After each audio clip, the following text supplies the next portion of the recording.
Step in my dojo, you Step in my dojo, you step in my.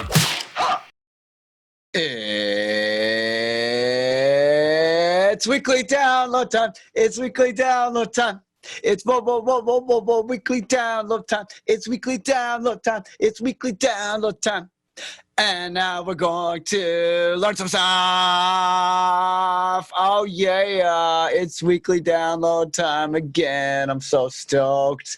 Yes, this is a weekly download I have been waiting to drop on you for so long, because this is a whole world of synthesis that most people don't even know exists. And this world is all about fusing the organic and the electronic and making new hybrid sounds that are just unlike anything you've heard before. And it is a wild, wacky, exotic world that is going to really open a lot of possibilities for you. So I'm super, super excited about this one. We are going to enter the world of convolution synthesis and cross synthesis. And these are, like, if you Google this stuff, there's not even that many search results. Like, this is out there. But once you hear what it does, you'll be like, oh wow, this is really useful. This is not just some random weird shit for the sake of being weird. No, this is practical. This is very practical, weird shit. All right. So, convolution synthesis. What is convolution synthesis? Well, let's go to turn the screen sharing on, and we'll talk about it. So, convolution, let's say, you're talking to someone and you say that what they're saying is convoluted. Well, what you're saying is that basically this person is talking in a roundabout and unnecessarily complex manner. Okay, so convolution is making things complex, right? And normally that's kind of a bad thing. Normally, like if someone's making a convoluted point in an argument, you would disparage them for it. But in terms of synthesis, convolution synthesis is basically where you take two things and fuse them to make a new thing. So convolution, you can see here in mathematics, if you look up in Wikipedia, convolution in mathematics, in particular function analysis, convolution is a mathematical operation on two functions, f and g, to produce a third function that expresses how the shape of one is modified by the other. The term convolution refers to both the resulting function and to the process of computing it. It is defined as the integral of the product of the two functions after one is reversed and shifted. So that might sound like a bunch of gobbledygook to you, might sound a little convoluted, but if you go over here to this diagram on the right, you'll see that it's basically combining two things and it yields more complex stuff. So, convolution synthesis typically occurs in reverbs, and there are these fancy-ass reverbs such as Altiverb, such as the Ableton convolution reverb, where they're what's known as impulse response reverbs. So this is really cool that we can even do this. This is like really advanced. So basically what you would do is you would take calibrated microphones and a calibrated sound source that produces an impulse, which is like a short burst of noise. And an impulse has a transient at the beginning and it goes pow, like that. And then because it is calibrated and because the microphones are calibrated, what the system does is it records, like you have just the dry impulse sound, which has no reverb, and then that occurs inside of a physical space. Pow, and then the tail on that sound is not from the sound itself, it's from the reverb of the sound. And then what these convolution reverbs or impulse response reverbs are doing is that they are mathematically modeling the room to produce that sort of a response. And then that means that you don't just have, you're basically using the impulse response that you've recorded with the calibrated microphone and the calibrated sound source.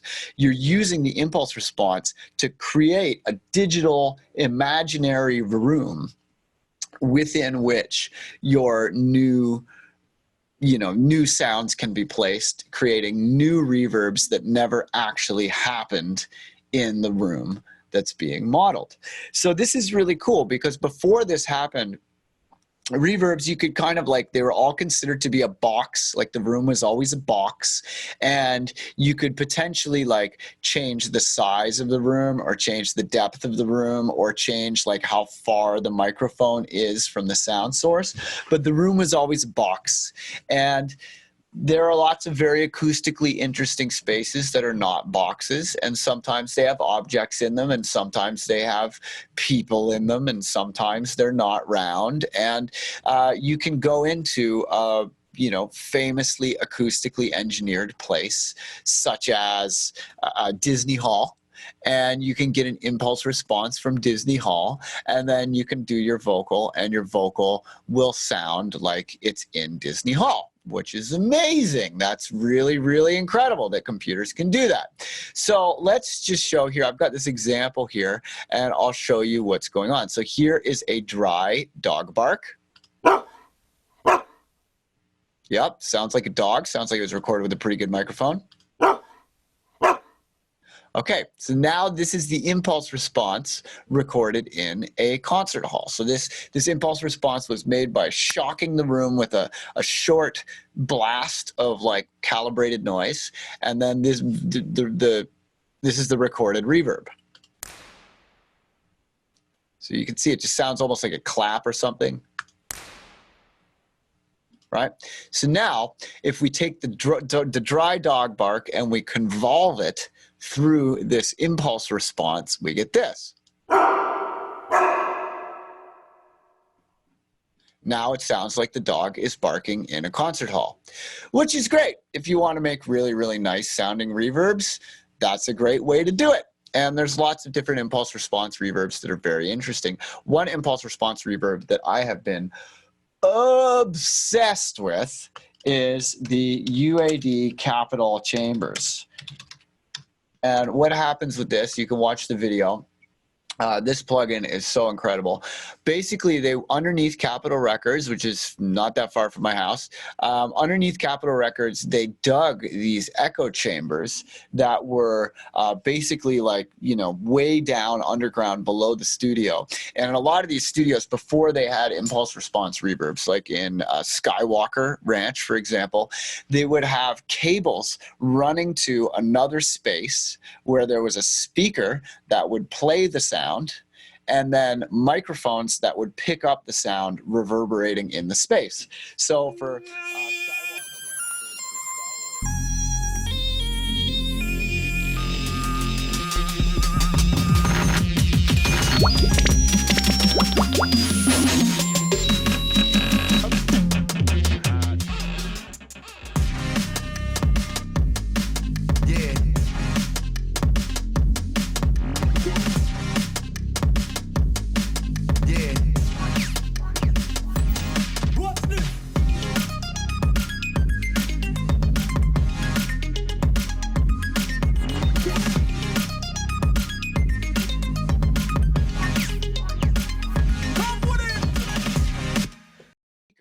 that would play the sound, and then microphones that would pick up the sound reverberating in the space.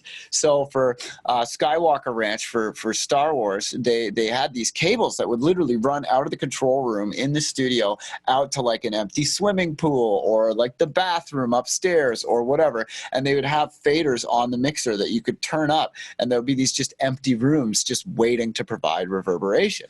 And that was like a big deal back in the day, and that's a big part of what made a lot of those like Capitol Records sound so money, is that they dug up like kits with echo chambers in them underneath Capitol Records and would run the sounds through them. And these reverbs, I mean, you can listen to them. They're incredible, but you don't need this one. This is just another use of impulse response that I wanted to show you, okay? So that is definitely a thing. That's definitely a thing. All right, so I first started getting into convolution as a synthesis technique because of this guy, Diego Stocco. Okay, this guy is really, really, really amazing. He is one of the lead sound designers for Omnisphere. He's the creator of the Burning Piano patch, where they sampled a piano while it was on fire. And you can play this piano, and the more notes you play, the more the kind of crackling builds up. And if you hold the notes for a really long time, you can hear this, like, you can hear it's like burning, it's on fire. It's a really cool patch. But in addition to doing that, he also got really into convolution synthesis, and he opened my eyes to the fact that convolution synthesis can be used not merely to create reverbs, but to create new hybrid sounds. So let's go back again to our introduction to computer music, chapter 4, synthesis. Here's the dry dog bark again. Here is a flower pot impulse response. This is not a room. This is just a recording of a flower pot.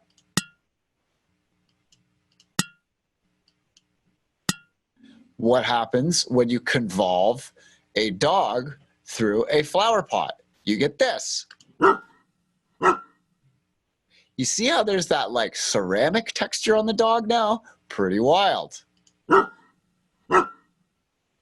All right, so Diego Stocco had this Ableton pack called Rhythmic Convolutions. And Rhythmic Convolutions is basically this live project that he set up that uses your whole processor, where there's a bunch of sends with the Max for Live convolution reverb on them with various sounds. And then by sending simple percussive sounds to these different reverbs, you get some really wild stuff, right? I'm not going to bother playing the video, but yeah, very, very cool. But there are some problems with the Ableton convolution reverb, and I'm going to demonstrate them for you now. Okay, so let's just start with a stick. Here is a stick. That's a recording of a stick. Very fancy. All right, so I'm going to take the release time down on the stick and the sustain time down on the stick and leave us with just a stick click. So dry, no lube at all. So now what I'm going to do is I'm going to take the Ableton Convolution Pro Reverb and I'm going to turn it on its default setting, and then I'm going to send the stick to the Convolution Reverb Pro. Gorgeous, gorgeous reverbs. Now the Convolution Pro comes with a suite of impulse responses. I like the experimental ones. They're really nice. You can see there's some rhythmic character going on in here.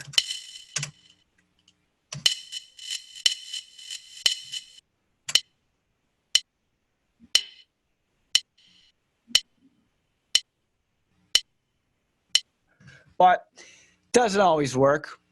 Also uses a lot of processor, and sometimes, this is the particularly annoying thing, when you go, let's try and convolve it through this glitchy vocal from Mad Zach.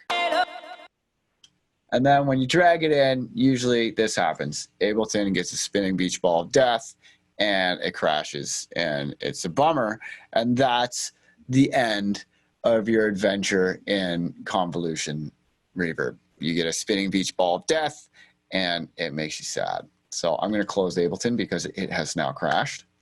So I'm going to get a really plain drum kit here first. This is just a super stock 808 drum kit here.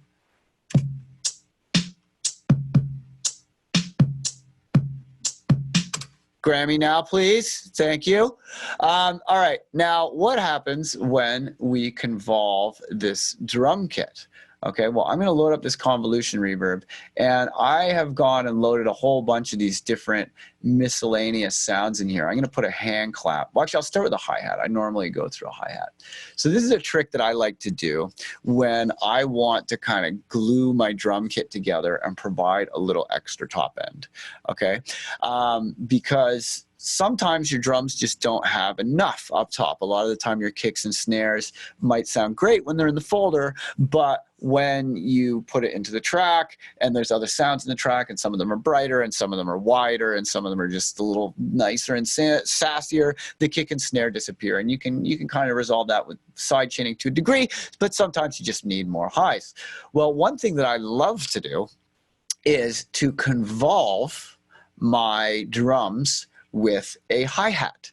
And what this does is it makes it so that every drum hit is generating a new hi-hat texture that is in phase with the drums and is mathematically based on the drums. So it's not actually a new sound, it's just a new convolution. And because it's convolution, it just glues right into the sound that is starting it. And it sounds like you have a hi-hat playing exactly on top of your drums, and the loud notes get a louder hi-hat and the quiet notes get a quieter hi-hat. So let's check that out.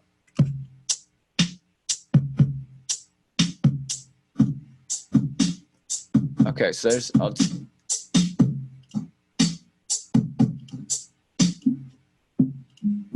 so check going through some of these different slices.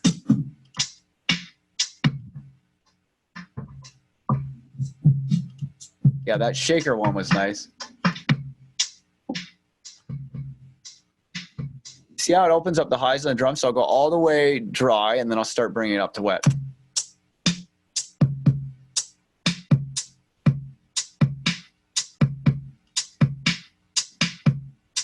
And then you could adjust the stereo width here. You could make it shorter by adjusting the decay. You could EQ just the convoluted part.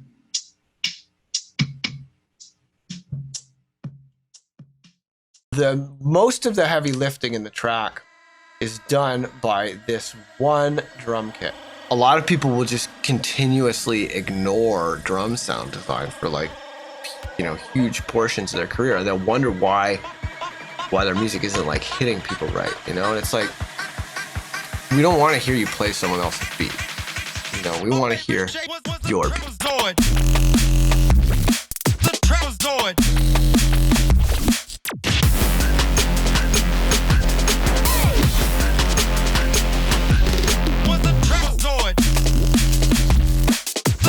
You know, once you know how to make them, and you understand that it's easy, because it is easy once you do the chorus, then your tracks are going to be so much more expressive, and they're going to have a real authentic texture that is undeniably yours, where you can speak and express yourself through the drums.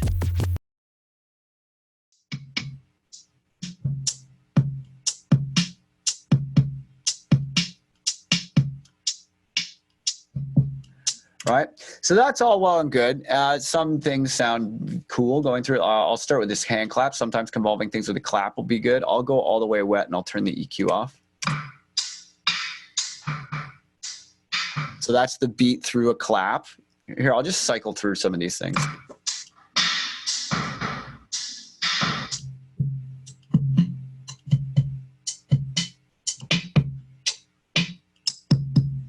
Oh, that's good. That's a good one there. That one has a really nice high texture. And then you can just sort of bring this in, this high texture in.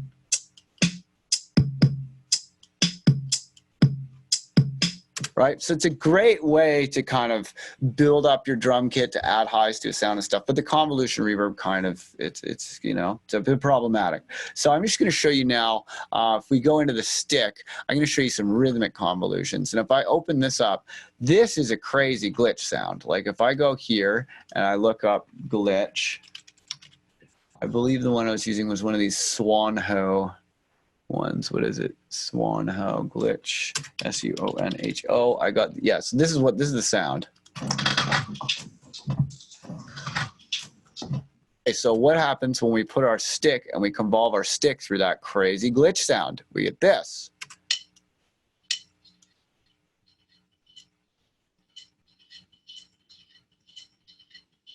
Open up the stereo image.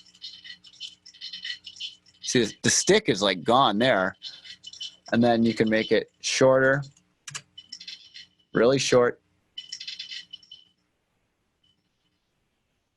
open up the size. And all these glitches are they're gonna phase correlate with the sound that comes in. They're gonna sound really nice. And you see how there's that nice glitchy kind of movement going on. Yeah, it's a bit quiet there. Here, I'll see. That's going to. Oh, I see why. It's got to go like that. There we go. Sorry about that.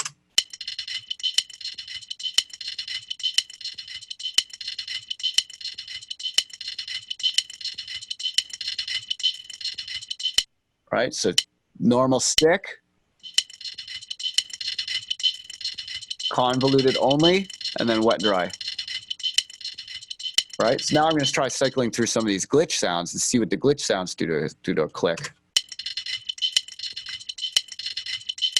Oh, is it going to break? It might break in any minute.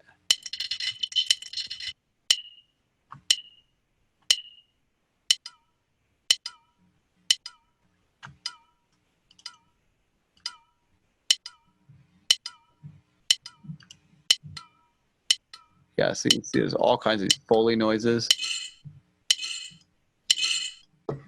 Right, very cool. But the Ableton convolution reverb, obviously problematic. So here's where I like to turn. So I'm going to just delete, or I'll just deactivate these convolution reverbs, and you can turn them on at your own risk later.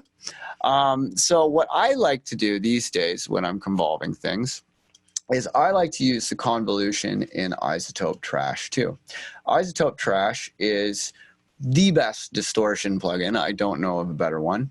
But a lot of people only think of it as a distortion plugin. But within iZotope Trash, one of the several modules of iZotope Trash is a convolution module. So I'm just going to turn Trash off and close this preset browser. And so you can see here there's a filter. There is a two-stage distortion with filtering on each stage. There's another filter. There's a convolution. There's some dynamics and there's some delay. So you can see that's much more than just a distortion. And when you go into the graph here, you can see that you can rearrange the signal flow. Like let's say I want to convolve it first, or maybe I want to filter and then convolve and then trash and then dynamics and then filter. So you can totally rearrange the signal flow in this graph thing, which is very, very cool. But the convolution module, that's what we're interested in today. So I'm going to take it out of bypass and I'm going to turn it on. And now inside of here, you can see there's all these different things you can convolve first. Let's try Mech Animal. That sounds exciting.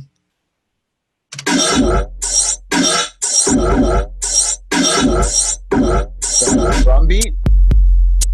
Now we're going to convolve it with an animal.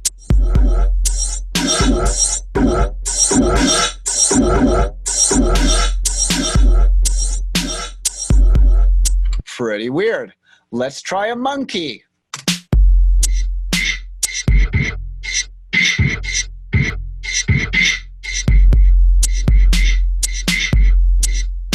Right, let's try a snake.